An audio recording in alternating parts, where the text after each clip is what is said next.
अल्हम्दुलिल्लाह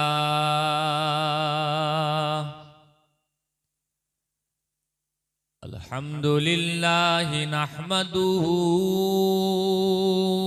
व नस्तईनुहु व नस्तगफिरुहु व नु'मिनु बिही व नतवक्कलु अलैहि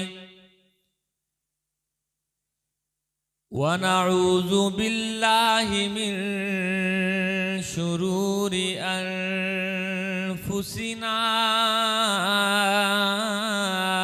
व मिन सय्यिआति अअमालिना मन यहदिहिल्लाहु फला मुदिल्ल लहु व मन युद्लिल्हु फला हादिय लहु व नशहदु अल्ला इलाहा इल्लल्लाहु वहदहु ला शरीक लहु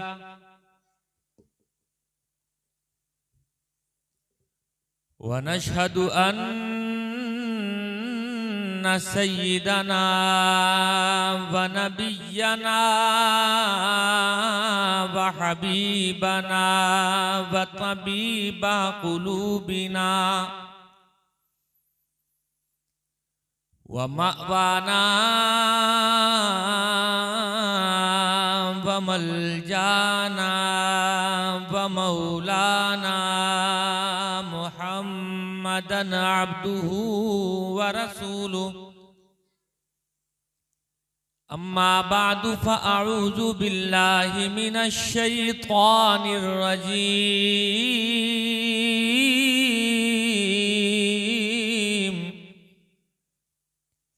बिस्मिल्लाहिर रहमानिर रहीम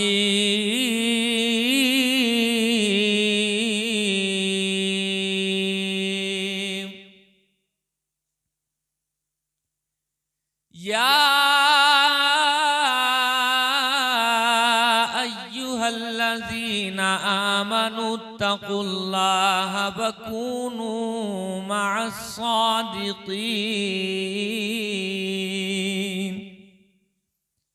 आमन्तु बिल्लाहि सदक़ल्लाहुल अज़ीम गौसे आज़म बमने बेसरो सामा मददे। आप हजरात जोर से आमीन कहें। गौसे आज़म बमने बेसरो सामा मददे क़िबले दी मददे काबे ईमा मददे बगिरदाबे बला उफ्ताद कश्ती मदद कुन या मुईनुद्दीन चिश्ती कादिरियम ना रहे या गौसे आज़म मीज़नम दम से शेख अहमद रज़ा खां कुतुब आलम मीज़नम बकारे ख्वैश हैरानम अगिस्नी या रसूल अल्लाह बकारे ख्वैश हैरानम अगिस्नी या रसूल अल्लाह परेशानम परेशानम अगिस्नी या रसूल अल्लाह परेशानम परेशानम अगिस्नी या रसूल अल्लाह। खुदा शाहिद है वो बाजार लगता है मदीने में खुदा शाहिद है वो बाजार लगता है मदीने में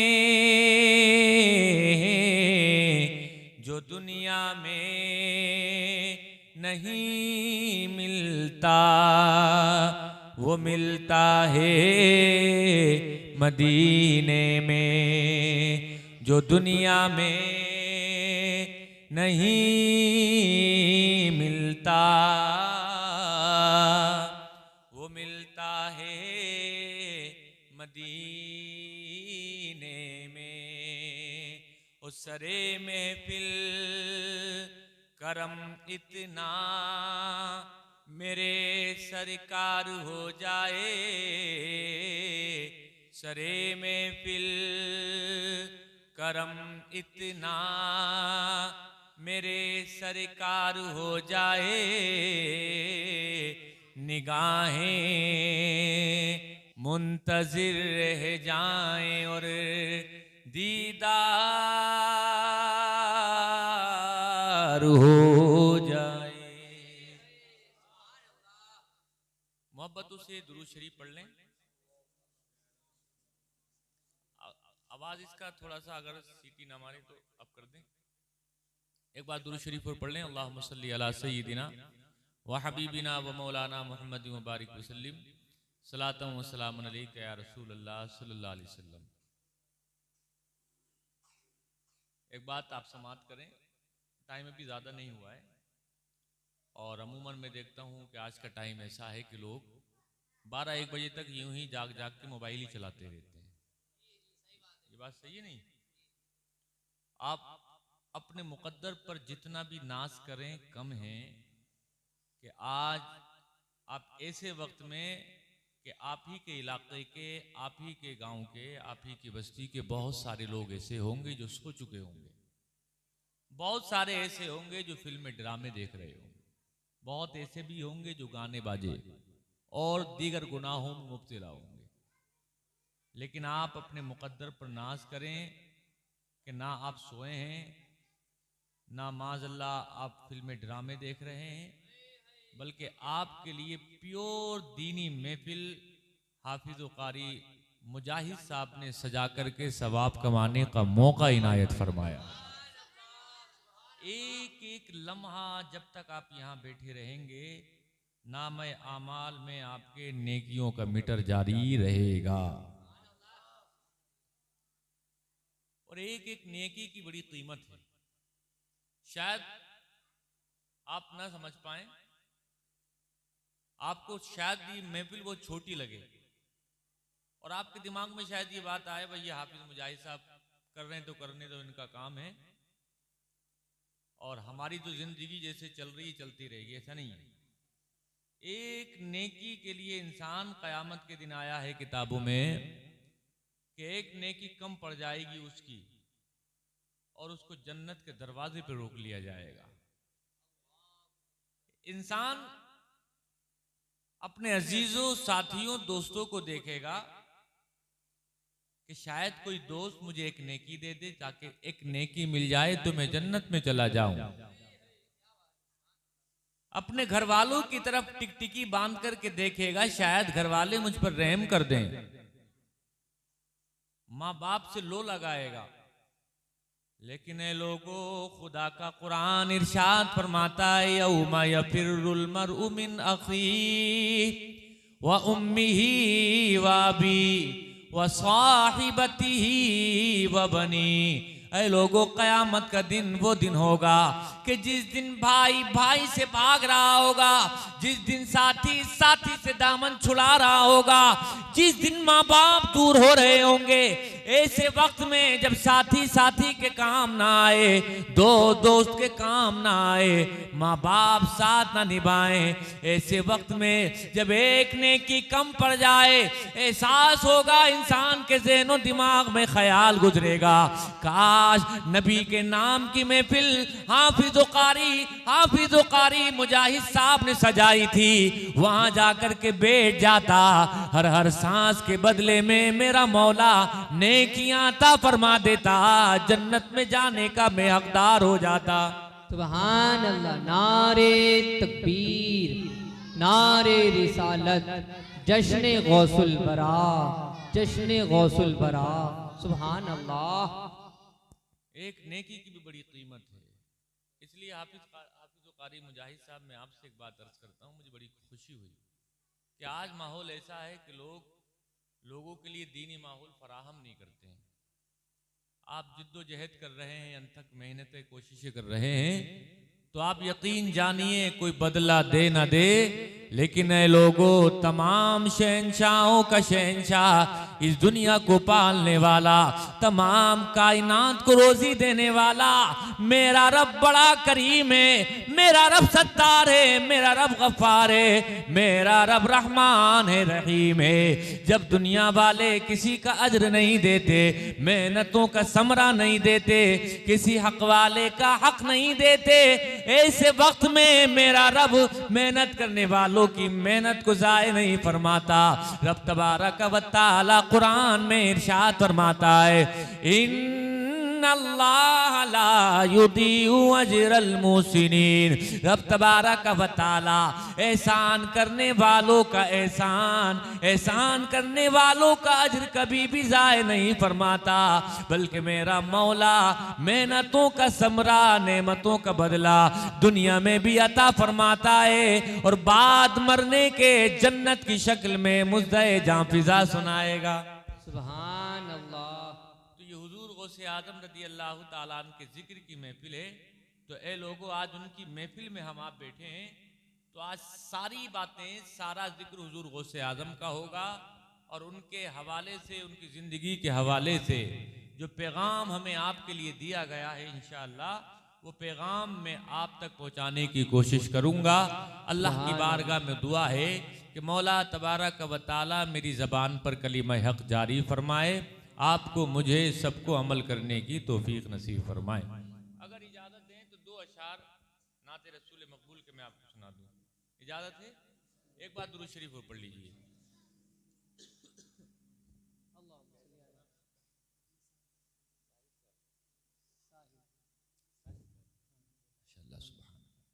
अभी बड़ी अच्छी नातें आपने हमारी जमात के बेहतरीन शायर साहिल साहब की ज़बान में समात फरमाई। मैं रब क़दीर की बारगाह में दुआ वो हूँ, मौला मौसूफ की उम्र में मज़ीद बरकतें अता फरमाए, आमीन, और आवाज़ में मज़ीद तरन्नुम पैदा फरमाए। अच्छी नातें आपने समात की, दो अशार मेरी ज़बान से भी समात कर लें। मोहब्बत से कह दीजिए, या रसूल अल्लाह, या रसूल अल्लाह। दिल ठिकाना मेरे हुजूर का है, दिल ठिकाना मेरे हुजूर का है, दिल ठिकाना मेरे हुजूर का है, दिल ठिकाना मेरे हुजूर का है, दिल ठिकाना मेरे हुजूर का है, जलवा खाना मेरे हुजूर का है, जलवा खाना सुभान अल्लाह मेरे सुभान अल्लाह हुजूर का है, जलवा खाना मेरे हुजूर का है। एक पल में हजारों आलम में, सुभान अल्लाह, एक पल में हजारों आलम में आना जाना मेरे हुजूर का है। नारे तकबीर, नारे रिसालत, जश्ने गौसुल बरा, जश्ने गौसुल बरा। सुभान अल्लाह। आना जाना मेरे हुजूर का है। और अहले सुन्नत वल जमात का अकीदा है, समात कर लें। नेमतें सब वही खिलाते हैं, नेमतें सब वही खिलाते हैं, दाना, मेरे हुजूर का है दाना दाना, मेरे हुजूर का है दाना दाना, मेरे हुजूर का है। और आखिरी शेर अल्लाह के रसूल ने फरमाया, अलमरउ मा मन अहब्बा, सुभान जो अल्लाह। जिससे मोहब्बत करता है कयामत के दिन उसी के साथ उठाया जाएगा। जिससे जो मोहब्बत करता है, अगर किसी को किसी दुनिया वाले से मोहब्बत है, किसी क्रिकेटर से, किसी सिंगर से, किसी एंकर से, किसी डांसर से, तो कयामत के दिन उसका हश्र उसी के साथ होगा। जो जिससे मोहब्बत करता है कयामत के दिन वो उसी के साथ उठाया जाएगा। आप हम गौसे आजम से मोहब्बत करते हैं, गौसे आजम के साथ उठाए जाएंगे। नबियों के सरदार से मोहब्बत करते हैं तो इंशाअल्लाह उनके साथ उठाए जाएंगे। मोहब्बत से समात कर लें, कहें या रसूल अल्लाह। हश्र में उनके साथ उठेगा, हश्र में उनके साथ उठेगा, जो दीवाना मेरे हुजूर का है, जो दीवाना मेरे हुजूर का है, जो दीवाना मेरे हुजूर का है, दिल ठिकाना मेरे हुजूर का है, जलवा खाना मेरे हुजूर का है। मोहब्बत से दुरूद शरीफ पढ़ लें। अल्लाहुम्मा सल्ली अला सय्यिदिना व हबीबिना व मौलाना मुहम्मद व बारिक व सल्लिम सलातन व सलामन अलैका या रसूल अल्लाह। सुभान अल्लाह। आज की ये महफिल कि जिसमें हम आप बैठे हैं, ये हुजूर गौसे आजम रदी अल्लाह ताला अन्हु की याद में सजाई गई महफिल है। तो सबसे पहले अल्लाह रब्बुल इज़्ज़त की बारगाह में दुआ है, मौला हमारी इस महफिल को अपनी बारगाह में शर्फ कबूलियत अता फरमाए, आमीन। हमारे कहने को आपके सुनने को अपनी बारगाह में कबूल फरमाए। आमीन। हुजूर गौसे आजम रदी अल्लाह ताला अन्हु की ज़िंदगी के जिस शोबे को आप उठाएं, हुजूर गौसे आजम लाजवाब नज़र आते हैं।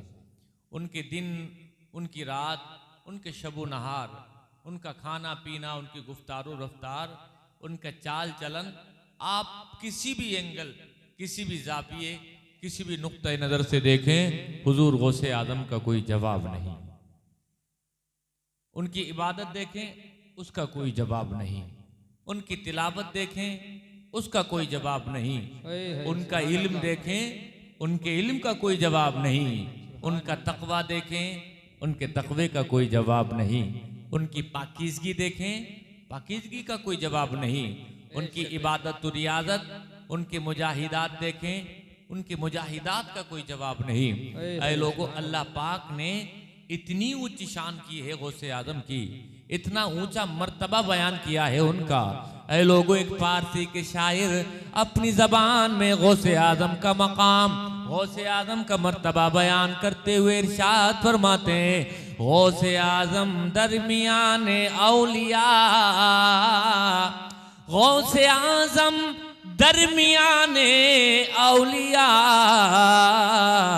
जो मोहम्मद दरमियाने अंबिया।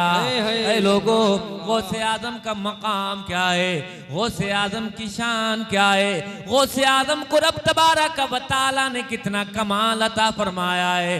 ऐ लोगों, वो इरशाद फरमाते हैं, अगर गौसे आजम का मकाम देखना चाहते हो, गौसे आजम का मर्तबा देखना चाहते हो, तो सुनो, गौसे आजम का मकाम ये कि जिस तरह से मेरे आपके आका तमाम कायनात के पैगंबर, तमाम नबियों के दरमियान में सबसे आला है, इसी तरह से गौसे आजम शहंशाह बगदाद, सुल्तान बगदाद, वो तमाम वलियों में सबसे आला है। रब तबारक व तआला ने गौसे आजम को सिर्फ वली नहीं बल्कि वलियों का सरदार बनाया है। जब तक तो कोई वली वली होता ही नहीं कि जब तक गौसे आजम रदी अल्लाह ताला ने अपनी मोहर ना लगा दे। बेशक सुभान अल्लाह। दुनिया वाले दुनिया में आते हैं तब वली बनते हैं। ऐ लोगों, विलायत की कई किस्में। एक विलायत की किस्म तो ये है, एक इंसान दुनिया में आया, उसने मुजाहिदात किए, उसने इबादतें की, उसने रियासतें की, कुरान करीम की तिलावतें की, वो दिन में रोजा रखता रहा, वो रातों को जाग जाग करके रब तबारक व तआला के सामने सर झुकाता रहा, वो दिन और रात अल्लाह अल्लाह करता रहा। रब तबारक व तआला उससे राजी हो गया। और जब मौला किसी से राजी हो जाता है, मेरा मौला उसको ताज विलायत अता फरमा देता है। विलायत की मंजिल पर उसको फाइज कर दिया जाता है। ये दुनिया वालों का मकाम है। एक इंसान जिसने दुनिया में आकर के मेहनतें की, एक इंसान जिसने दुनिया में आकर के नफ्स के साथ जिहाद किया, मेरा मौला उसको ताजे विलायत अता फरमा देता है। लेकिन गौसे आजम की शान तो मुलाहिदा करो, गौसे आजम का मकाम तो मुलाहिदा करो। मेरे आपके गौसे आजम दुनिया में आए हैं तो ऐ लोगों, रब तबारक व तआला ने आपको वली बना करके भेजा है। सुभान अल्लाह, सुभान अल्लाह। मादरजात वली है, मादरजात वली दुनिया में आए हैं तो वली बन करके आए। कहो सुभान अल्लाह, वली बन करके आए हैं। किसी ने जब जवानी में आपका शोहरा दूर दूर तक हो गया आपकी विलायत का, और चार दांग आलम में आपकी विलायत का डंका बजने लगा, तो पूछा हुजूर आपको ये पता कैसे चला, ये मालूम कैसे हुआ कि आप अल्लाह के वली हैं? सवाल बहुत अच्छा है, गौर से सुने। क्या पूछा हुजूर, ये कैसे पता चला आपको कि आप अल्लाह के, जोर से बोले, अल्लाह के वली हैं? तो ये लोगों, शहंशाह बगदाद ताजदार औलिया ने अपनी जबान से जो कलमा इरशाद फरमाया, उसको दिल की तख्ती पर लिखो। मेरे गौस इरशाद फरमाते हैं, सुनो, तुम सवाल करते हो कि मुझे मालूम कब हुआ, रब तबारक व तआला ने मुझे वली बनाया है, तो सुनो जवाब ये है, जवाब ये है, बचपन के जमाने में जब मैं मकतब जाया करता था, यानी जब मैं मदरसा जाया करता था, तो मैं जाता तो अकेला था, लेकिन मैं क्या देखता था कि फरिश्ते मेरे साथ साथ चलते हैं। सुभान अल्लाह, जब तक मैं रास्ते में हूँ फरिश्ते मेरे साथ साथ चलते रहते हैं। और जब मैं मदरसा में पहुंच जाता हूँ तो मैं गैबी आवाज सुनता हूँ, आवाज आती है लेकिन आवाज देने वाला नजर नहीं आता। वो आवाज क्या है? वो आवाज ये है, इफ्सहू ली वलिय्यिल्लाह, ए तमाम तलबा हट जाओ, अब अल्लाह का वली आ गया है, जगह खाली कर दो, यहाँ अल्लाह का वली अब्दुल कादिर जिलानी बैठेगा। सुभान अल्लाह, और से बोले सुभान अल्लाह। कौन बैठेगा? कौन बैठेगा? अब्दुल कादिर जिलानी, अब्दुल कादिर जिलानी बैठेगा।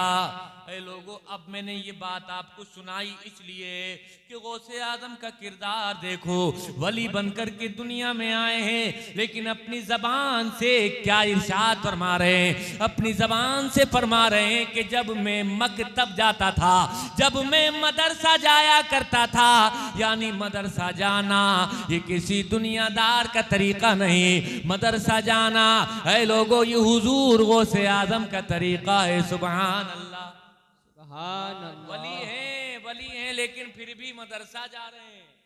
समझ रहे हैं कि नहीं समझ रहे हैं? इस मदरसे की इंपॉर्टेंस समझें आप, मदरसे की अहमियत समझें। अगर मदरसा कोई अच्छी जगह नहीं होती तो गौसे आजम क्या वहां जाते? नहीं। ए लोगों, इसका मतलब ये है कि मदरसा बड़ी इज्जत की जगह, मदरसा बड़ी अजमत की जगह, मदरसा बड़ी शान की जगह, मदरसा वो जगह के जहाँ कुरान पढ़ाया जाता है, मदरसा वो जगह जहाँ मुस्तफ़ा की हदीस पढ़ाई जाती है। ए लोगों, मदरसे का मकाम बड़ा ऊंचा, इतना ऊंचा मकाम कि जिस मदरसे में पढ़ने के लिए गरीब नवाज गए, इतना ऊंचा मकाम जिस मदरसे में पढ़ने के लिए बरेली के आला हजरत गए, अरे इतना ऊंचा मकाम उस मदरसे का कि उस मदरसे में पढ़ने के लिए तमाम वलियों के सरदार हुजूर गौसे आजम बनफ्से नफीस तशरीफ ले गए। ऐ लोगों, खुद इरशाद फरमाते हैं, दरस्तुल इल्मा हत्ता हत्ता सिरतु कुतुबा वनिलतु सादा मिन मौलल मवाली। मैं इल्म पढ़ता रहा, पढ़ता रहा, इतना पढ़ा मैंने, इतना पढ़ा, इतना इल्म हासिल किया कि मेरे मौला ने मुझे कुतुब बना दिया। सुभान अल्लाह, सुभान अल्लाह। अच्छा एक बात बताओ, आपके यहाँ ये नारा लगाया जाता है कि गौस का दामन नहीं छोड़ेंगे? जोर से बोले जी, सारे लोग बोलें। लगाया जाता है और लगाना चाहिए भाई। आप नहीं लगाओगे तो कौन लगाएगा? अगर ये नारा सुन्नी नहीं लगाएंगे तो और कौन लगाएगा? भाई सुन्नी ही तो हैं जो गौसे आजम को मानते हैं। जी जी जी जी, सही बात। तो ये नारा सुन्नियों की महफिलों में लगता है, सुन्नियों की मस्जिदों में लगता है, सुन्नियों के जलसों में लगता है, सुन्नियों के मोहल्लों में लगता है, सुन्नियों की बस्तियों, आबादियों, गलियों में लगता है। वहां नहीं लगेगा तो कहां लगेगा? कि गौस का दामन। अब एक बात बताओ, ये दामन कौन सा दामन है? क्या ये कपड़े का दामन समझा है क्या आपने? क्या कुर्ते का दामन है? ये बस समझने की बात है। हम नारा लगाते हैं, माशाल्लाह हमारे भाई भी मौजूद हैं, बड़ी मोहब्बतों से नवाजा अल्लाह पाक इनके घर में बरकतें फरमाए। तो मैं आपसे एक बात ये अर्ज करना चाहता हूँ कि दामन से क्या समझा आपने? भाई आप यहाँ बैठे हैं तो समझ के जाइए कुछ बातें। मैं कह के चला जाऊं और समझ नहीं पाए तो अच्छी बात नहीं है। मैं चाहता हूँ सारी बातें आप क्लियर समझें और पॉइंट टू पॉइंट बातों को समझ लें। भाई बहुत बार हम नारा लगाते हैं, कोई दूसरा भी ये सवाल पूछ सकता है आपसे जो मैं पूछ रहा हूं कि भाई गौस का दामन कौन सा दामन है? ये क्या कपड़े का दामन? कोई ऐसा दामन है जो बगदाद से लटक रहा है? जवाब क्या दोगे? ऐ लोगो, जब जब ये कहते हैं सुन्नी कि अपने नबी का दामन नहीं छोड़ेंगे, गौस का दामन नहीं छोड़ेंगे, गरीब नवाज का दामन नहीं छोड़ेंगे, आला हजरत का दामन नहीं छोड़ेंगे, हाफिज शाह जमालुल्लाह का दामन नहीं छोड़ेंगे, तो इसका मतलब ये नहीं वो दामन जो कपड़े का दामन है, बल्कि इसका मतलब ये है जो तरीका गौसे आजम का तरीका है वो तरीका नहीं छोड़ेंगे। सुभान अल्लाह। क्या है इसका मतलब? क्या है? जरा जोर से बोलें। सुभान। जो तरीका गौसे आजम का तरीका है वो तरीका नहीं छोड़ेंगे। तो गौसे आजम का तरीका शराब पीना नहीं, गौसे आजम का तरीका जुआ खेलना नहीं, गौसे आजम का तरीका हराम खाना नहीं, बल्कि गौसे आजम का तरीका ये है खाते हैं तो हलाल खाते हैं। ऐ लोगों, बोलते हैं तो कुरान की तिलावत करते हैं, पूरी दुनिया सो जाती है तो इबादत करते हैं। ये गौसे आजम का तरीका है। तो गौसे आजम का सच्चा गुलाम वो होगा जब भी बोले तो हक बोले, बोले तो सच बोले, बोले तो अच्छी बात बोले, बोले तो कुरान की बात बोले, बोले तो मुस्तफा की हदीस बोले। दुनिया सो जाए वो ना सोए, वो रब तबारक व तआला के सामने मुसल्ला बिछा करके खड़ा हो जाए, वो नमाज पढ़े, सजदे में सर को रख करके कह दे, ऐ मौला सर को झुकाना मेरा काम था, मेरे झुके हुए सर की लाज रखना तेरा काम है। खुदा की कसम, जो सर खुदा के सामने झुक जाया करता है, मेरा मौला इतनी इज्जतें रखता है, उस सर की इतनी इज्जतें रखता है कि पूरी दुनिया में उस सर को बुलंद फरमा देता है। सुभान अल्लाह। नारे तकबीर, नारे रिसालत, जश्ने गौसुल बरा, मसलके इमाम आजम, मसलके आला हजरत हजरत मौलाना बिलाल रजा साहब किबला। सुभान अल्लाह। समझ रहे हैं नहीं समझ रहे हैं बात? तो जब जब हम बोले गौस का दामन नहीं छोड़ेंगे तो मतलब ये होगा कि हम हलाल खाना नहीं छोड़ेंगे, मतलब ये होगा कि हराम के करीब नहीं जाएंगे। जब जब कहें गौस का दामन नहीं छोड़ेंगे तो मतलब ये होगा कुरान का दामन नहीं छोड़ेंगे, कुरान की तिलावत नहीं छोड़ेंगे। लेकिन आज अफसोस के साथ कहना पड़ता है, जो गौसे आजम का नारा लगाते हैं, जो गौसे आजम से मोहब्बत का दावा करते हैं, आज हम उनको देखते हैं वो हराम पे हराम खाए जा रहे हैं, कोई ये साथ नहीं हो रहा, उनकी रोजी हलाल है, उनके तन पर जो कपड़ा पड़ा हुआ है वो हराम का है। लेकिन ये किरदार गौसे आजम का नहीं है, ये गुलामी गौसे आजम की नहीं है। ऐ लोगों, गौसे आजम आजम का किरदार क्या है। मैंने किताबों में पढ़ा है हुजूर गौसे आजम जलवा फरोज हैं। एक आने वाला आया और आकर के कहा हुजूर कुछ नजराना लेकर के आया हूँ, हुजूर मेरे नजराना मोहब्बत को कबूल फरमा ले। हुजूर गौसे आजम ने नजराना लेने से इनकार फरमा दिया। वो फिर इसरार कर रहा है हुजूर कबूल फरमा ले, लेकिन मेरे हुजूर गौसे आजम कबूल नहीं फरमा रहे हैं। जब चंद बार उसने इसरार किया है और इसरार पे इसरार करता चला जा रहा है, कहा हुजूर कबूल फरमा ही लें। ऐ लोगों वो छोटा मोटा नजराना नहीं था, बड़ा कीमती नजराना, इतना कीमती कि सोने की थैली अशरफियां और एक थैली है बहुत भारी रकम। ये लोगों आज कोई दुनिया का पीर होता तो ये देखता नहीं कि ये हलाल है या हराम है, कहता भाई आ रहा है तो आने दो। लेकिन ये लोगों गौसे आजम ने नजर इल्तिफात नहीं फरमाई, गौसे आजम ने कबूल नहीं फरमाया। गौसे आजम ने मना फरमा दिया या ले जा, तेरा नजराना मुझे नहीं चाहिए। जब ज्यादा जिद की ना उसने, हुजूर गौसे आजम के चेहरे पर जलाल आया, जलाल के आसार नमूदार हुए। अपनी ज़बान अपने हाथों में वो अशरफियों की थैली को लिया और इस तरह से जब उसको पकड़ करके दबाया, नचोड़ा अपनी ज़बान में केले, खून के कतरे जमीन पे गिरने लगे। फरमाया तू हराम हमारी बारगाह में लाता है, तू हराम से हमें राजी करना चाहता है, तू गरीबों का खून चूसता है, नापाक और ये नापाक और हराम कमाई तू हमें नजराने की शक्ल में दे करके चाहता है कि अब्दुल कादिर जिलानी राजी हो जाएगा। खुदा की कसम में कभी राजी नहीं होऊंगा, तेरे इस नजराने को कभी कबूल नहीं करूंगा, तू इससे मुझको राजी नहीं कर सकता। जब अब्दुल कादिर जिलानी राजी नहीं होगा तो बड़ा बताओ मुस्तफा कैसे राजी होंगे, फिर पालनहार परवरदिगार कैसे राजी होगा। अगर अल्लाह को राजी करना है हलाल को इख्तियार करना पड़ेगा, हराम से बचना पड़ेगा। ये गौसे आजम का तरीका है, ये तरीका गौसे आजम का। आज बात की जाती है बहुत ज्यादा, लेकिन गौसे आजम का किरदार नहीं सुना जाता, उनके वालिद का वाक़या नहीं सुना आपने क्या। कई दिन के भूखे प्यासे हैं, तड़प रहे हैं भूख की और प्यास की शिद्दत में, दरिया की सतह पर सेब बेहता हुआ देखा, खा लिया। भाई निकाह की वजह यही तो बनी हुजूर गौसे आजम के वालिद की। जी जी वाकया सुना होगा आपने, वाकया सुनाना नहीं चाहता हूं, सुनाए कि नहीं सुनाए। जैसे ही है लोगों वो सेब खाया, तड़प गए, मचल गए, बेकरार हो गए। ये सेब तो मेरा नहीं था, इस सेब का मालिक तो मैं नहीं था। कयामत के दिन मेरे रब ने मुझसे पूछ लिया, ए अबू साले जंगी दो, जरा बताओ वो सेब तुमने क्यों खाया था? क्या तुमने उस सेब की कीमत को अदा किया था? क्या तुमने उस सेब के मालिक से पूछ लिया था? कयामत के दिन जवाब क्या दूंगा? ऐ लोगों तड़प करके रह गए, कब्र की फिक्र सताने लगी, आखिरत की फिक्र सताने लगी। कहा कुछ भी हो जाए सेब के मालिक को तलाश करके सेब का गुनाह माफ किया जाएगा।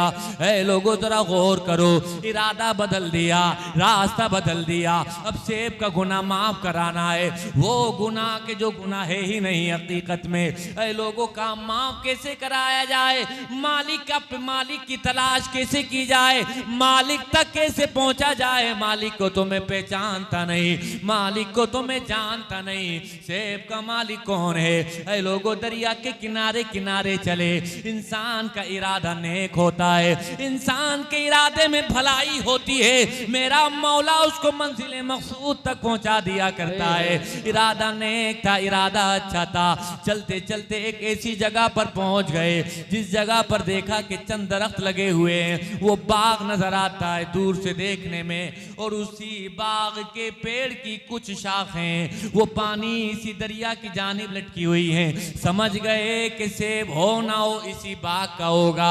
बाग के मालिक का पता किया, बाग का मालिक सैयद अब्दुल्ला सौमई रहमतुल्लाहि अलैह, उनका पता लगाया।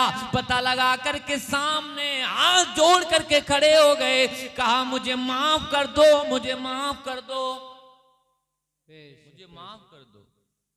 ऊपर से नीचे तक देखा जवान, भाई कौन सी माफी मांग रहे हो, किस बात की गलती, कैसी माफी? भाई तुमने तो कोई ऐसा काम किया नहीं जो मेरे पास माफी मांगने आए हो। तो कहा माफी इस बात की, मुझे लगता है कि एक सेब जो पानी की सतह पर बहता हुआ जा रहा था, मैंने तुम्हारी इजाजत के बगैर खाया है। इस बात की मान। जब इतना कहा ना तो वो भी अल्लाह वाले थे, हिल गए। वो हिल गए, ऊपर से नीचे तक देखा कि जवानी का आलम है और अल्लाह का इतना खौफ अल्लाह का कि एक सेब को माफ कराने के लिए जवान कहां से जल के आया है। ऐ लोगों, ज़हन में ख्याल आ गया कि ये बड़ा नेक मालूम होता है। ऐ लोगों, वो भी अल्लाह वाले थे, बुजुर्ग थे। जब जब गौसे आजम का नाम लिया जाए, जब जब उनकी महफिल में आकर के बैठा जाए, उनकी जिंदगी से सबक हासिल किया जाए। हुजूर गौसे आजम के वालिद की जिंदगी देखो। ऐ लोगों, कहा जाता है कि जब जमीन अच्छी होती है तभी पैदावार अच्छी होती है। बंजर जमीन में कभी भी फसल नहीं उगती है। आप बंजर जमीन में दाना डाल के आओ, कभी भी फसल नहीं उगेगी। अगर बेहतर फसल चाहिए तो जमीन का अच्छा होना जरूरी है। लोगों, जमीन अच्छी होगी तभी फसल अच्छी होगी। आज हम देखते हैं कि अब दुनिया में बच्चे जब आते हैं तो हमारे समाज में भी एक बात कही जाती है कि बेटा जब बदकार हो, बाप जब बदकार होगा तो बेटा भी बदकार होगा। कहा जाता है बाप 1 नंबरी तो बेटा 10 नंबरी। लेकिन ऐ लोगों, गौसे आजम के वालिद का किरदार तो देखो। कहा सेब का गुनाह माफ कर दो, जो गुनाह ही नहीं था वो अल्लाह वाले थे, समझ गए। कहा ऐसे तो माफ नहीं होगा, रखवाली करो। 12 साल बाकी रखवाली की, निगहबानी की, निगरानी की। 12 साल के बाद आए तो कहा अब तो माफ कर दो, अब तो माफ कर दो। ऐ लोगों, आप क्योंकि उनको निखारना चाहते थे, अंदर से और स्ट्रॉन्ग करना चाहते थे, कहा माफ ऐसे नहीं होगा, बस आखिरी शर्त है। और वो शर्त ये है कि एक ऐसी बच्ची है जो जबान से, कानों से, हाथ पैरों से सलामत नहीं है, ऐसी बच्ची से निकाह करना पड़ेगा। थोड़ी देर के लिए आंखों के नीचे अंधेरा आ गया। ऐसी लड़की के साथ उम्र कैसे बीतेगी जो बोल सकती नहीं है, जो चल सकती नहीं है, जो चुन सकती नहीं है, जो हाथ बढ़ा करके कुछ पकड़ सकती नहीं है। जहन दिमाग में ख्याल आया जिंदगी कैसे गुजरेगी, जिंदगी कैसे आगे बढ़ेगी। इंसान जब गम का तूफान उसके ऊपर टूटता है, अपनी शरीक हयात से बात करता है, उसका गम हल्का हो जाता है। परेशानी के आलिम में इंसान होता है, परेशानी के वक्त में उसकी शरीक हयात कुछ अच्छी बातें करती है जिससे परेशानी दूर हो जाती है। लेकिन ऐसी लड़की के जो बोल नहीं सकती, ऐसी लड़की जो कुछ समझ नहीं सकती, ऐसी लड़की के साथ जिंदगी गुजरेगी कैसे। लेकिन ऐ लोगों, जो अल्लाह वाले होते वो दुनिया को बाद में सोचते हैं, अपनी कब्र को पहले सोचते हैं, वो दुनिया को बाद में सोचते हैं, वो अपनी आखिरत को सर्वप्रथम रखते हैं, वो अपनी आखिरत को सबसे पहले रखते हैं। ख्याल किया ये दुनिया तो चंद रोजा है, दुनिया चंद रोजा। जवानी कितने साल की? 18-20 साल की जवानी, उसके बाद बुढ़ापा। कयामत के दिन क्या होगा अगर माफ ना किया? हम आप में से अगर कोई होता तो क्या बोलता? साहब अपनी माफी अपने पास रखो, मैं चला अपने रास्ते। एक सेब माफ कराने आया, आपने तो जो है मुझे जंजाल में फंसा दिया। लेकिन ये लोगों जरा देखो, 12 साल तक निगहबानी हो। किस बात की निगहबानी? एक सेब का गुनाह है वो, हालांकि वो गुनाह ही नहीं है। पूरे हो गए। दुरूद शरीफ पढ़ लीजिए। अल्लाहुम्मा सल्ली अला सय्यिदिना अल्लाहुम्मा सल्ली अला सय्यिदिना व हबीबिना व मौलाना मुहम्मद मुबारक सलातु व सलाम अलैका या रसूल अल्लाह, सलातु व सलाम अलैका या नबी अल्लाह। एक बार वो दुरूद शरीफ पढ़ लीजिए। सल्लल्लाहु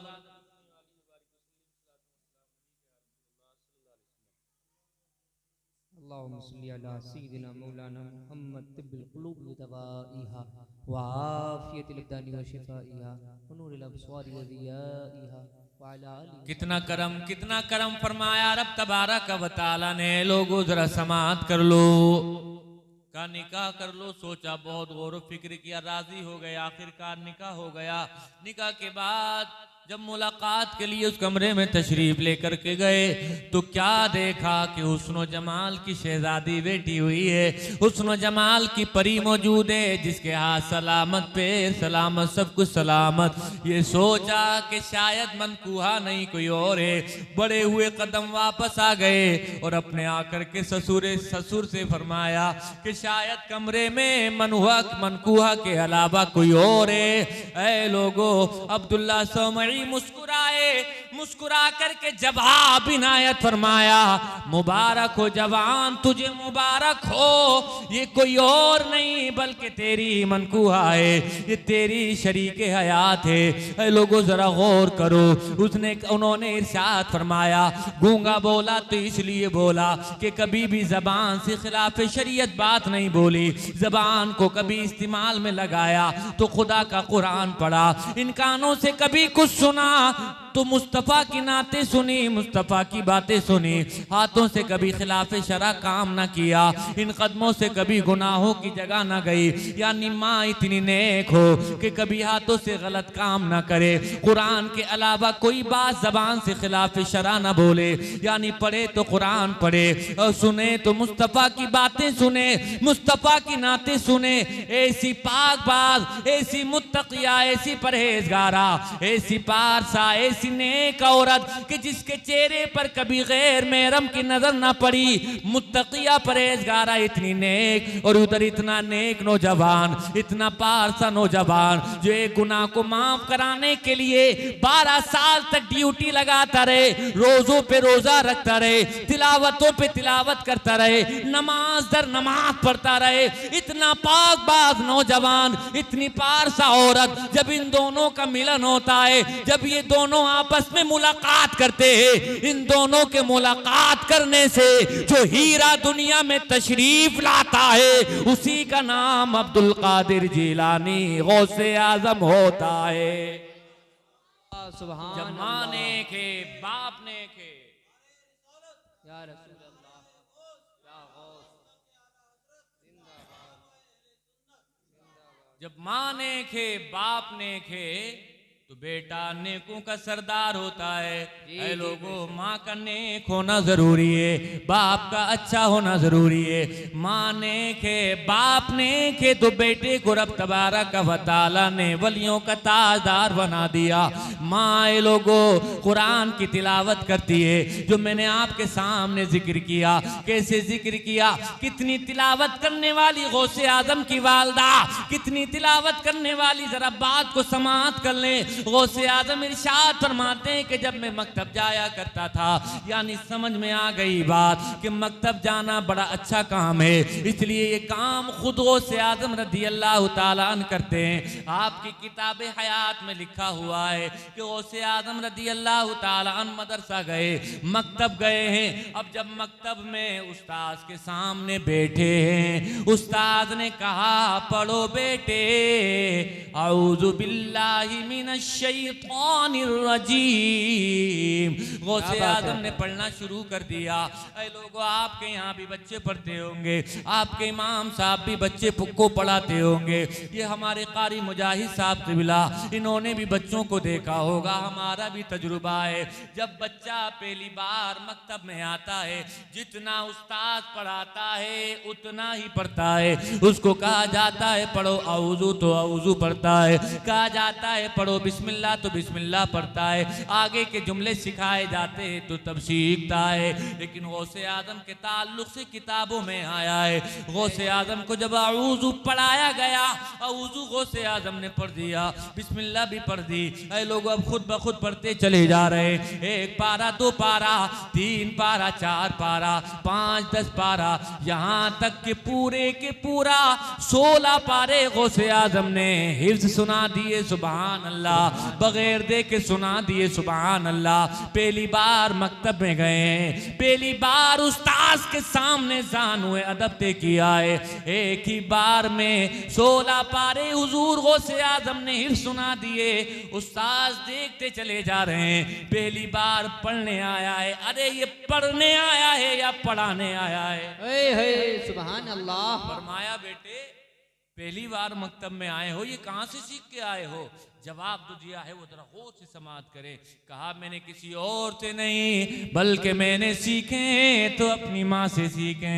ऐ लोगों, कहा माँ से कहाँ से सीख लिए?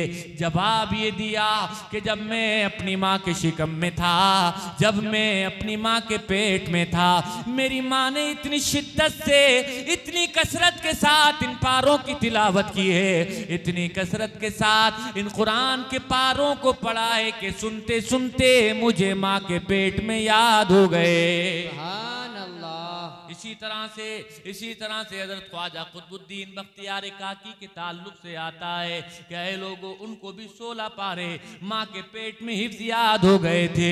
हुजूर गौसे आजम को भी माँ के पेट में याद हो गए। हजरत ख्वाजा कुतुबुद्दीन बख्तियार काकी को भी याद हो गए। यहाँ से एक नुक्ता हमें समझने की ज़रूरत है। इसका मतलब ये हुआ कि माँ जो भी एक्टिविटीज़ करती है, माँ जो भी नक्ल हरकत करती है, माँ जो भी काम करती है, उसका बराह रास्त असर बच्चे पे पड़ता है। अगर बच्चे पे नहीं पड़ता तो गौसे आजम 16 पारे कैसे सुना देते? अगर बच्चे पे असर नहीं पड़ता तो ख्वाजा कुतुबुद्दीन बख्तियार काकी अपनी जबान से कैसे फरमाते कि मैंने अपनी माँ से सीखे। जब मैं माँ के पेट में था, माँ तिलावत करती चली जाती थी, मैं भी तिलावत को सुनता चला जाता था और मुझे भी माँ के पेट में ये पारे याद हो जाया करते थे। सुभान अल्लाह। समझने की जरूरत है भाइयों सुभान अल्लाह। कि आज अगर बच्चे वो दुनिया में आकर के नमाजों से दूर हैं तो कहीं ना कहीं किरदार माँ का भी है। इसलिए आज अगर माँ के पेट में कोई बच्चा है तो आप अपने घरों का माहौल देखो। आज हमारी माँ है, आज हमारी बहनें हैं, लोगों न फजर का पता, न जुहर का पता, न असर मगरिब, न ईशा का पता। ऐ लोगों, नमाज पढ़ने के लिए कहा जाए तो कहा जाता है नमाज के लिए कपड़े नापाक हैं, बच्चे ने पेशाब कर दिया, किसी शादी की महफिल में जाने की बात आ जाए तो ऐ लोगों 2-2 घंटों में तैयार हुआ जाता है। मैं कहता हूँ जब दुनियावी महफिलों में जाने के लिए तैयार हुआ जा सकता है तो नमाज पढ़ने के लिए भी तैयार हुआ जा सकता है, कुरान की तिलावत करने के लिए भी तैयार हुआ जा सकता है। ऐ लोगों, जब माँ कुरान पढ़ती है तो बेटा ऐसा कुरान पढ़ता है, ऐसा कुरान पढ़ता है, खुद से आज़म इरशाद फरमाते मैंने अपनी जिंदगी के 15 साल ऐसे गुजारे हैं बयाबानों में, जंगलों में, जहाँ कोई इंसान नहीं है। मैं एक टांग पर खड़ा हो जाता और पूरी रात एक टांग पर खड़े रह करके मैं खुदा का कुरान पढ़ता रहता, कुरान पढ़ता रहता। जब रात मुकम्मल होती तभी मेरा कुरान मुकम्मल होता। इसी तरह से गौसे आजम ने इरशाद फरमाया मैंने 15 साल लगातार हर रात एक रात में पूरा कुरान पढ़ा है। सुभान अल्लाह, सुभान अल्लाह।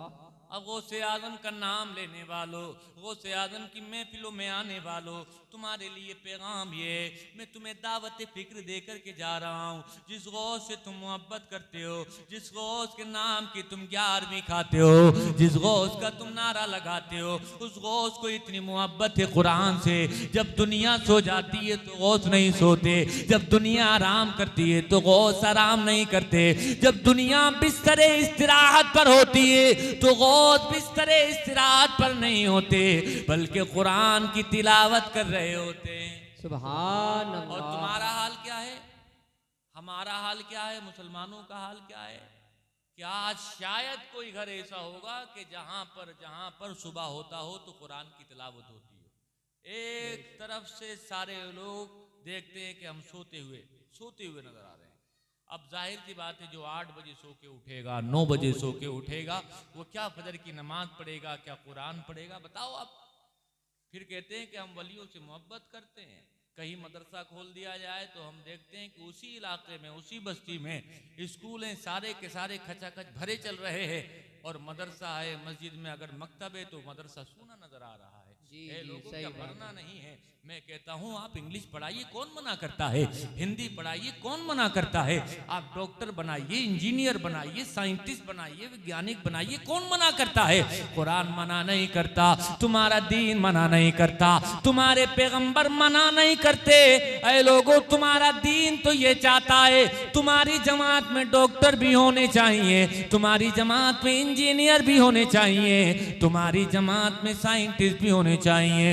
ऐ लोगों, तुम्हारे मजहब ने हिंदी पढ़ने को मना नहीं किया, इंग्लिश पढ़ने को मना नहीं किया, फिजिक्स और केमिस्ट्री और बायो की क्लास अटेंड करने को मना नहीं किया। फिजिक्स भी अच्छी है, बायो भी अच्छी है, केमिस्ट्री भी अच्छी है, हिंदी भी अच्छी है, मैथमेटिक्स भी अच्छी है, इंग्लिश भी अच्छी है, लेकिन अरबी बहुत अच्छी है। अरबी इतनी अच्छी है, तुम्हारे कुरान की जबान अरबी है, तुम्हारे नबी की जबान अरबी है, कब्र में जो बोले जाने वाली जबान अरबी है, हदीसों की जबान अरबी है। और तुम्हें मुबारक हो, रब तबारक व तआला जन्नत अता फरमाए तो जन्नतियों की जबान भी अरबी है। लोगों, वो अरबी जो दुनिया में भी रब को बहुत पसंद, इतनी पसंद है कि अपना पसंदीदा कुरान मेरे मौला ने अरबी जबान में नाजिल फरमाया। सुभान अल्लाह। पढ़िए, अरबी से मोहब्बत कीजिए, और जो इदारे अरबी को बाकी रखने के लिए उन इदारों की सपोर्ट कीजिए। ऐ लोगों, दीन की तरफ आइए, दीन से जुड़िए, मदरसों से जुड़िए, मस्जिदों से जुड़िए, इमामों के करीब आइए, आलिमों के करीब आइए। इसलिए कि अगर जीते जी करीब ना आए, चाहते ना चाहते हुए मरने के बाद तो करीब आना ही पड़ेगा। जी, हमने देखा है, आपने भी देखा होगा, जो जिंदगी भर इमामों से दूर रहा, आलिमों से दूर रहा, हाफिजों से दूर रहा, अजी दूर ही क्या रहा, वो तो बुरा बुरा कहता रहा, उनकी शान में गुस्ताखी करता रहा। लेकिन जब उसका इंतकाल हो जाता है, जब वो जनाजे की चारपाई पर पड़ा होता है, जनाजा पढ़ाने के लिए उसका घरवाला नहीं आता, उसके दोस्तों अहबाब नहीं आते, जनाजा पढ़ाने के लिए अगर कोई सबसे आगे खड़ा होता है, यही मस्जिदों के इमाम खड़े होते हैं, यही आलिम रब्बानी खड़े होते हैं। ऐ लोगों, एक इंसान जनाजे पर है, सबसे ज्यादा अगर कोई काम आ रहा है, यही आलिम रब्बानी काम आ रहे हैं। बेशक बेशक, सुभान अल्लाह। इंसान दुनिया में आता है तब जरूरत पड़ती है। आप कहेंगे कहाँ जरूरत पड़ती है, डॉक्टर की जरूरत पड़ती है। जी, डॉक्टर की जरूरत भी पड़ती है, लेकिन डॉक्टर के बाद अजान देने के लिए किसकी जरूरत पड़ती है? अजान देने के लिए मस्जिद के इमाम की जरूरत पड़ती है, हाफिज साहब की जरूरत पड़ती है। ऐ लोगों, अब जरा बताओ, अगर मदरसे बाकी ना रहे, इमाम बाकी ना रहे, आलिम मौजूद ना रहे, तो बच्चों का अच्छा नाम कौन रखेगा? उनको दीनी तालीम कौन देगा? उनके कान में आकर के अजान कौन पढ़ेगा? खुदा का पैगाम कौन सुनाएगा? ऐ लोगों, ये इमाम कब कब काम आए?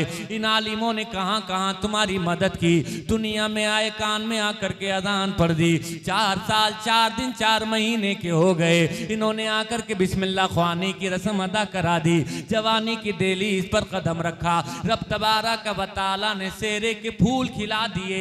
एक इंसान जवान होने के बाद शादी के बंधन में बंधा, मस्जिद के इमाम काम आए, यही आलिम रब्बानी काम आए, इन्होंने निकाह पढ़ा करके एक रिश्ते को हलाल कर दिया, पाकीज़ा और मुताहर कर दिया। ऐ लोग, जब तक दुनिया में रहे काम आए, इंतकाल हो गया तब भी काम आए। तो कहने की बात ये, दुनिया में आने से लेकर कब्र में जाने तक अगर सबसे ज्यादा कोई काम आता है तो यही उलमा की जमात काम आती है। सुभान अल्लाह। इसलिए लोगों, यहूदियों की साजिश है कि मुसलमानों को अगर दीन से दूर करना है तो मदरसों से दूर करो और आलिमों से दूर करो। क्यों? प्रोडक्शन हाउस है ये मदरसे। अगर किसी चीज का प्रोडक्शन बंद हो जाए तो जाहिर सी बात है मार्केट में वो चीज मिलती नहीं। जी। कोई चीज बनना ही बंद हो जाए तो मार्केट में वो चीज खत्म हो जाती है। ऐ लोगों, आप मस्जिद में जाते हैं तो मस्जिद में मुसल्ले पे खड़े होकर नमाज पढ़ाने वाले कभी गौर किया कहां से आते हैं? जवाब दे मुझे। मदरसे से आते हैं। ऐ लोगों, आप किसी दारुल इफ्ता में चले जाएं, आपके मसले में, आपके गांव में किसी मसले को लेकर के इख्तिलाफ हो जाए, शरीर रहनुमाई चाहिए, कुरान का फैसला चाहिए, हदीसों की रोशनी में फैसला चाहिए। आप दारुल इफ्ता का रुख करते हैं, वहाँ पर दारुल इफ्ता में जो मुफ्ती बैठे हैं वो कहाँ से आते हैं? जवाब दिया जाएगा वो मदरसों से आते हैं। रमज़ान का पाकीज़ा महीना आता है, सारे लोग मस्जिदों की जानिब चल पड़ते हैं, नमाजें पढ़ते हैं, 5 वक्त की नमाजों के साथ साथ नमाज तरावी भी अदा की जाती है। ऐ लोगों, पूरी दुनिया में जब जब रमज़ान का पाकीज़ा महीना आता है, तरावी में कुरान पढ़ाया जाता है, और कुरान देख करके नहीं, बगैर देखे सुनाया जाता है। कभी आपने अपने ज़हनो दिमाग पर जोर डाला और जोर डाल करके ये जानने की कोशिश की, ये रमज़ानों में सबसे आगे मुसल्ले पर खड़ा होकर के जो हमें तरावी में कुरान सुनाता है, ये कहाँ से आता है? क्या ये कोई स्कूल बनाता है? क्या किसी कॉन्वेंट स्कूल से कोई हाफिज़ कुरान बनता है? क्या किसी स्कूल से, किसी हिंदी मीडियम से, किसी इंग्लिश मीडियम से, किसी यूनिवर्सिटी से, किसी कॉलेज से आज तक कोई हाफिज तैयार हुआ है? आपका जवाब होगा नहीं नहीं। दुनिया की सारी मस्जिदों में रमजानों में जो कुरान सुनाने वाले हाफिज कुरान आते हैं, ये कहाँ से आते हैं? जवाब दिया जाएगा ये मदरसों से आते। निकाह पढ़ाने वाले इमाम कहाँ से आते? मदरसों से आते। जनाजा पढ़ाने वाले कहाँ से आते? मदरसों से आते। मसाइल बताने वाले कहाँ से आते? मदरसों से आते। कुरान पढ़ने पढ़ाने वाले कहाँ से आते? मदरसों से आते। तुम्हारे घरों में कुरान खानी करने वाले कहाँ से आते? मदरसों से आते। फातिहा दुरूद करने वाले कहाँ से आते? मदरसे से आते। यानी दुनिया में जहाँ जहाँ दीनी रहबरी हासिल की जाती है, ये तमाम लोग कहाँ से आते? जवाब यही मिलेगा कि मदरसों से आते हैं। बेशक, सुभान अल्लाह। मदरसा अगर बंद हो गया, ये कुरान पढ़ने की जगह अगर इस पे ताला लगा दिया गया, एक वक्त आएगा मस्जिदों से इमाम खत्म हो जाएंगे। अब एक हदीस सुनो, उसके बाद बात खत्म करते हैं। जो जानने वाले उनसे गुजारिश है सिर्फ 5 मिनट और रुक जाए। बहुत जरूरी बात मैं आपसे जिक्र कर रहा हूँ, और ये बात जो मैं जिक्र कर रहा हूँ जबान मेरी है, लेकिन बात तुम्हारे नबी की है। कहो सुभान अल्लाह। सुभान अल्लाह। मेरे आका ने बड़ी इंपॉर्टेंट हदीस, इल्म के ताल्लुक से कि इल्म लोगों कितना जरूरी है, दीन कितना जरूरी है, चाहते ना चाहते हुए लोगों हमें आपको दीन के करीब आना ही पड़ेगा। अरे अल्लाह ना करे, अल्लाह ना करे, मैं आपसे एक बात जिक्र करता हूँ, शायद आप सुन के रोएंगे। एक जगह है, बिल्कुल मैं आपको रियल और सच्ची बात बताता हूँ। जी हाफिज साहब, जी डॉक्टर मुजाहिद साहब सुनिए, आपको मैं हवाला दे रहा हूँ कि जहां मदरसे नहीं होते, आलिम नहीं होते, क्या होता है। ऐ लोगों, जरा तसव्वुर करो कि आप हम जिस इलाके में रहते हैं, अगर कोई इमाम ना हो, मस्जिद ना हो, या मस्जिद और इमाम ना हो, कोई हाफिज ना हो, और अल्लाह ना करे किसी का इंतकाल हो जाए, तो जरा बताओ जनाजे की नमाज कौन पढ़ाएगा? मैंने देखा अपनी आंखों से, एक इलाका है इधर मध्य प्रदेश में, पूरा एक बहुत बड़ा कस्बा है, हजरत 6 मस्जिदें, और 6 मस्जिदों में एक इमाम, 5 मस्जिदों में कोई इमाम नहीं। लोगों का दिल चाहता है नमाज पढ़ते हैं, दिल नहीं चाहता है नमाज नहीं पढ़ते। जुमा का दिन होता है, किसी का दिल चाहा चला गया, किसी का दिल चाहा नहीं गया। इत्तिफाक का ये जो इमाम साहब थे छठी मस्जिद के, उनके घर पे कोई हादसा हुआ, वो भी गए हुए थे, और उसी इत्तिफाक में इस इलाके में भी मैयत हो गई। बड़े परेशानी, नमाज जनाजा कौन पढ़ाए? लोगों बड़ी परेशानी। आपको हैरत होगी, 30 किलोमीटर दूर से बुलाया गया कि हमारे इलाके में, पूरे इलाके में जनाजा पढ़ाने वाला मौजूद नहीं है। ऐ लोगों गौर करो, इसलिए इन आलिमों का मकाम समझो। मेरे आपके नबी ने बहुत पहले इरशाद फरमाया था, इसलिए अल्लाह के रसूल ने इरशाद फरमाया, ऐ लोगों, इन्नल्लाह ला यक़बिज़ुल इल्म इंतिज़ाअन यंतज़िउहु मिनल इबाद वलाकिन यक़बिज़ुल इल्म बिक़ब्ज़िल बिक़ब्ज़िल उलमा हत्ता इज़ा लम यब्क़ि आलिमा इत्तख़ज़न नासु रूसन जुहाला फसुइलू फफ्तऊ बिग़ैरि इल्मिन फदल्लू वअदल्लू। ऐ लोगों, मेरे आपके पैगंबर इरशाद फरमाते हैं, क़यामत की निशानियां बयान कर रहे हैं मेरे आका, और क़यामत की निशानियां बयान करते हुए मेरे आपके पैगंबर ने इरशाद फरमाया कि ऐ लोगों, क़ुर्ब क़यामत की निशानी ये है कि इल्म को उठा लिया जाएगा, यानी क़यामत के करीब इल्म उठ जाएगा। अब इल्म उठेगा कैसे? मेरे आका खुद इरशाद फरमा रहे हैं, ज़हनों से भुलाया नहीं जाएगा, कुरान और हदीस को ऐसी उठाया नहीं जाएगा, बल्कि मेरे आका फरमा रहे हैं इल्म उठेगा। उसकी सबब, उसकी वजह ये होगी, रब तबारक व तआला आलिमों को मौत दे देगा। हे लोगों, आलिम खत्म हो जाएंगे। एक आलिम जब खत्म हो जाए, उनकी जगह जब उनका जानशीन ना रहे, उनकी जगह जब उनका नायब ना रहे, तो क्या होगा? मेरे आका फरमाते इन्नल्लाह ला यक़बिज़ुल इल्म इंतिज़ाअ वलाकिन यक़बिज़ुल इल्म बिक़ब्ज़िल उलमा। रब तबारक व तआला इल्म को उठाएगा, उसकी सूरत ये होगी कि मेरा मौला आलिमों को मौत दे देगा। आलिम इंतकाल कर जाएंगे, वलाकिन यक़बिज़ुल इल्म बिक़ब्ज़िल उलमाई हत्ता इज़ा लम यब्क़ि आलिमा। मेरे आका ने फरमाया कि जब आलिम बाकी ना रहेंगे तो क्या होगा? भाई आप ही की मस्जिद में अगर इमाम साहब ना हो तो क्या होगा? ये होगा भाई आप पढ़ा दो, आप पढ़ा दो, आप पढ़ा दो, ये तो होगा भाई। होता नहीं होता ऐसा? जब इमाम साहब नहीं हो तो एक दूसरे को आगे बढ़ाया जाएगा। मेरे आका फरमाते हैं ऐसे ही वक्त आएगा जब कोई आलिम नहीं रहेगा। इत्तख़ज़न नासु रूसन जुहाला, तो लोग अपना सरदार, अपना रेबर, अपना रहनुमा जाहिलों को बनाएंगे, और आलिम बाकी कभी नहीं रहेंगे। भाई जब कोई आलिम बनाएगा ही नहीं, जब आलिमों की दुर्गत की जाएगी, आलिमों को परेशान किया जाएगा और बहुत मुख्तसर तनख्वाह दी जाएगी, तो हर आदमी सोचेगा यार मिलता तो कुछ है नहीं, क्या जरूरत है आलिम बनाने। एक वक्त आएगा कि लोग फिर अपने बच्चों को हाफिज बनाना, कारी बनाना, मौलवी आलिम बनाना छोड़ देंगे। फिर हर इंसान के दिमाग में आएगा भाई डॉक्टर बनाओ, इंजीनियर बनाओ, क्योंकि उधर पैसा बहुत है, पैसा बहुत है, पैसा बहुत है। बस हर एक के दिमाग में ये ख्याल आएगा। क्या ये ख्याल नहीं आ रहा है? जिसको देखो डॉक्टर, जिसको देखो डॉक्टर। डॉक्टर बन सकता है, लेकिन वही बात तो है भाई, डॉक्टर बन गए इंसान ना बने तो फिर ऐसी डॉक्टरी किसी काम की नहीं है। एक डॉक्टर जो एक दवाई से काम चल सकता है, 50-50 दवाई लिख रहा है ताकि बहुत सारा रुपया पैसा कमा सकूं।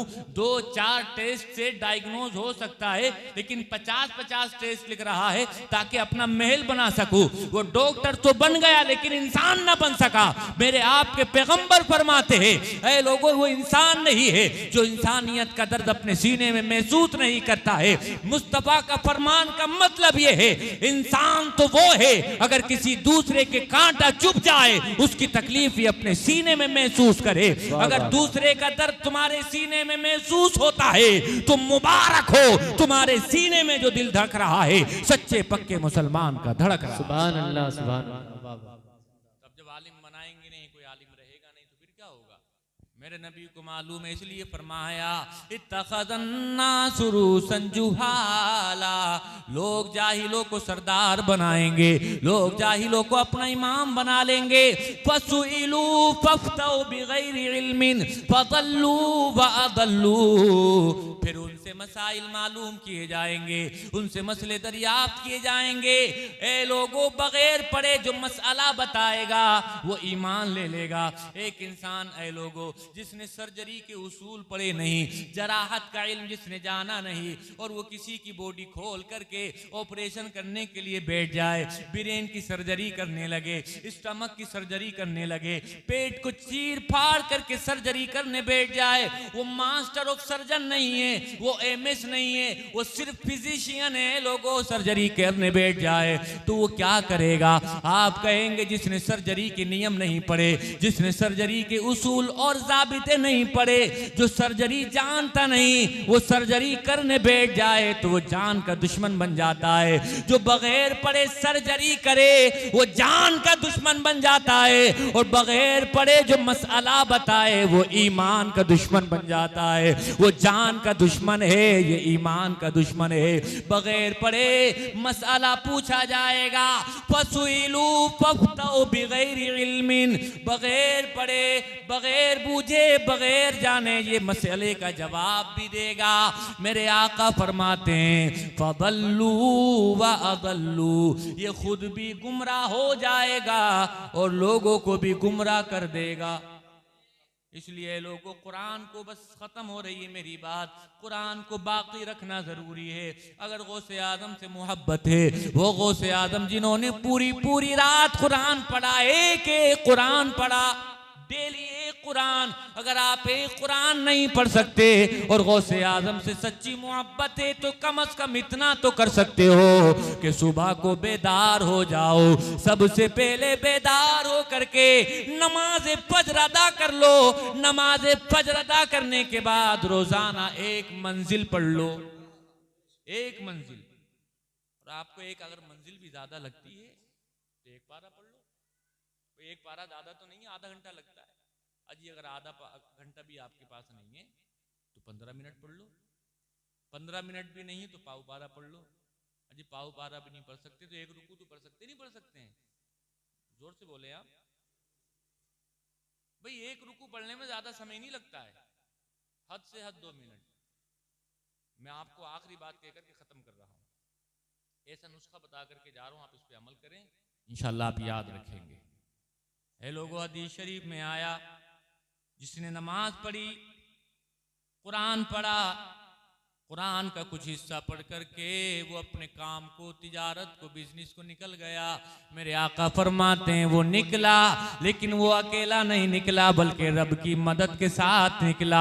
मेरे आका ने इरशाद फरमाया, जो नमाज पढ़ के, जो कुरान पढ़ के निकला करता है वो इस्लाम के झंडे के साथ निकला करता है, वो गैबी मदद साथ लेकर के निकला करता है। वो जाता है तो सामने से तो तन्हा दिखता है, लेकिन तन्हा नहीं हो, कदम कदम पर रब की रहमतें साथ में चलती है। ऐ लोगों, वो रब की जिमान में होता है, वो रब के जिम्मे करम पर होता है। रब तबारक व तआला उसकी हिफाजत करता है। और ये किसी दुनियादार ने नहीं फरमाया, ये अहमद मुख्तार ने फरमाया है, ये तुम्हारे मेरे पैगंबर ने फरमाया है। वो पैगंबर जिनके ताल्लुक से खुदा का कुरान इरशाद फरमाता है, वमा यंतिकु अनिल हवा इन हुवा यूहा। ए हबीब, जो आप बोला करते हो वो आप नहीं बोला करते, हकीकत ये है कि कलाम खुदा का होता है, जबान मुस्तफा की होती है। जो फरमा दिया है मेरे मुस्तफा ने, जो फरमा दिया है मेरे मुस्तफा ने, खुदा की कसम वो बदलता नहीं है, खुदा की कसम वो बदलता नहीं है। तुम्हारे मेरे नबी ने फरमाया है, कामयाबी की जमानतें चाहते हो, अगर कामयाबी तुम्हारे कदमों का बोसा ले ले, अगर चाहते हो जमाने में तुम्हारा नाम रोशन हो जाए, तुम मुस्तफा के फरमान पे अमल कर लो, मुस्तफा के फरमान को अपने सीने से लगा लो। खुदा की कसम, पूरी दुनिया के अंदर अगर किसी का परचम सबसे ऊंचा होगा तो तुम्हारा होगा। क्या फरमाया? जो नमाज पढ़ ले फजर की और कुछ कुरान पढ़ ले और उसके बाद निकले अपने काम पे, तो अल्लाह की जिमान में है और अल्लाह की मदद उसके साथ हमेशा रहती। और फरमाया वो इस्लाम के झंडे के साथ जाता है। लेकिन जो नमाज ना पढ़े, कुरान ना पढ़े और ऐसी ही चला जाए तिजारत के लिए, ऐसी ही चला जाए अपने काम काज के लिए, ऐ लोगों फरमाया वो इस्लाम के झंडे के साथ नहीं, वो शैतानी झंडे के साथ जाता है और रब तबारक व तआला के जिम्मे से वो निकल जाता है। यानी अब अल्लाह का उस पर कोई जिम्मा नहीं है। लेकिन जिसने नमाज पढ़ ली वो अल्लाह के जिम्मे में, उसकी हिफाजत करना अल्लाह के जिम्मे में। इसलिए लोगों अगर चाहते हो तुम लम्हा लम्हा कदम कदम मिनट मिनट अल्लाह के जिम्मे में रहो, तो तुम अल्लाह का जिम्मा ना तोड़ो। और वो जिम्मा ये है कि तुम नमाजों को ना छोड़ो। अच्छा, अब आखिरी बात ये है, लोग कहेंगे यार हमसे कुरान पढ़ना नहीं आता तो हम क्या करें। नमाज हम पढ़ सकते हैं, क्योंकि नमाज पढ़ना ज्यादा मुश्किल काम नहीं है, लेकिन कुरान कैसे पढ़ें। तो अब कुरान पढ़ने के लिए मैं एक चीज बता देता हूं आपको, उसके बाद फिर हम सलाम पढ़ते हैं खड़े होके। मैंने देखा है, आपने भी देखा होगा, डॉक्टर साहब बहुत सारे लोग ऐसे होते हैं कि ना हिंदी पढ़े होते हैं, ना इंग्लिश, ना उर्दू और ना अरबी। और हमने देखा कि वो मोबाइल जो पूरा अंग्रेजी में ही होता है, हिंदी में ही होता है, खूब चला लेते हैं। चला लेते हैं, नहीं चला लेते हैं। वजह ये उनको लगता है कि यार इसकी बड़ी ज़रूरत है। हम घर से बाहर होते हैं, बहुत बार ज़रूरत पड़ती है घर पर फ़ोन लगाने की, बहुत बार ज़रूरत पड़ती है दोस्तों को फ़ोन लगाने की, बहुत बार ज़रूरत पड़ती है अपने किसी कारोबारी को लगाने की, बगैर इसके काम नहीं चलता है। तो घर वालों ने ज़रूरत समझी, कहा कि आप अबू जी मोबाइल ले लीजिए, चूँकि ज़रूरत है इसकी, आप घर से बाहर जाते हैं तो हम बेकरार रहते हैं, हमारे अब्बू कहाँ हैं, कहीं ऐसा तो नहीं किसी परेशानी में गिरफ्तार हो गए, आप कहीं चले जाया करें तो इतला दे दिया करें, आप कहीं चले जाया करें तो फ़ोन करके बता दिया करें मैं सुरक्षित पहुंच गया हूं, मैं सेफली पहुंच गया हूं, ताकि हम मुतमईन हो जाएं, ताकि हमारे बेकरार दिल को करार आ जाए। ऐ लोगों, पढ़ना नहीं आता, लिखना नहीं आता, कुछ नहीं आता है, पूरा मोबाइल अंग्रेजी जबान में है, लेकिन कभी सही लगाया, कभी गलत लगाया, कभी आईडीए से लगाया, थोड़े दिन जिद्दोजहद किए, चूंकि जरूरत समझी है, पढ़ना कुछ नहीं आता है, लेकिन एक मोबाइल में माहिर हो गए हैं, अब सारे काम खुद कर लेते हैं। मोबाइल पे कुछ लगाना होता है लगा भी लेते हैं, फोन लगाना होता है फोन लगा लेते हैं, फोन रिसीव करना होता है फोन रिसीव कर लिया जाता है।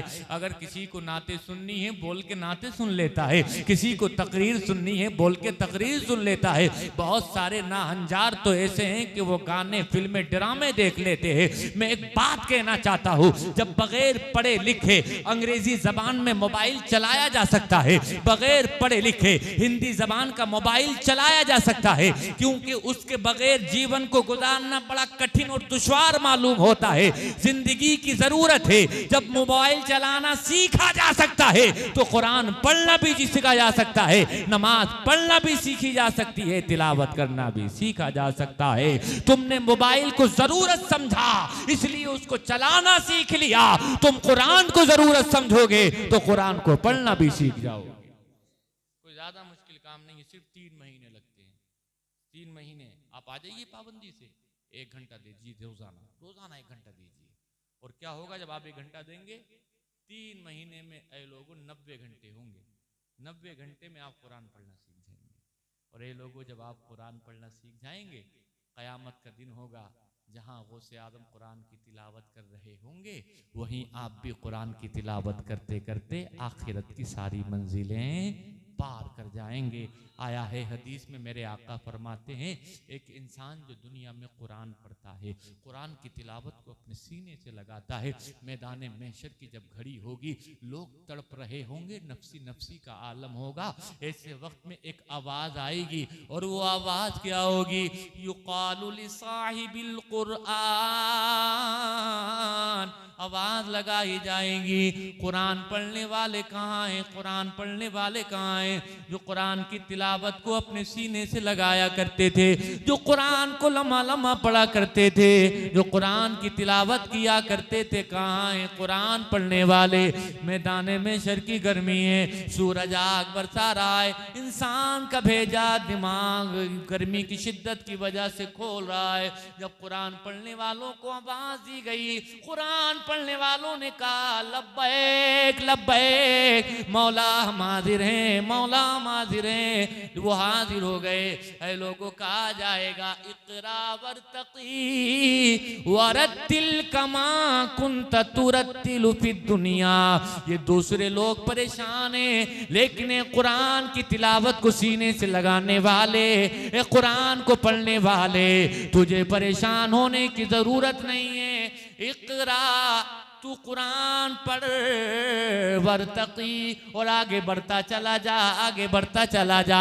वरत्तिल कमा कुन्त तुरत्तिलु फिद दुनिया, और जिस तरह से तू दुनिया में कुरान पढ़ा करता था, आखिरत का ये मैदान है, तेरे लिए कोई रोक टोक नहीं है, तू कुरान पढ़। कुरान पढ़ने वाला कुरान पढ़ेगा, कुरान पढ़ते पढ़ते वो आगे बढ़ता चला जाएगा।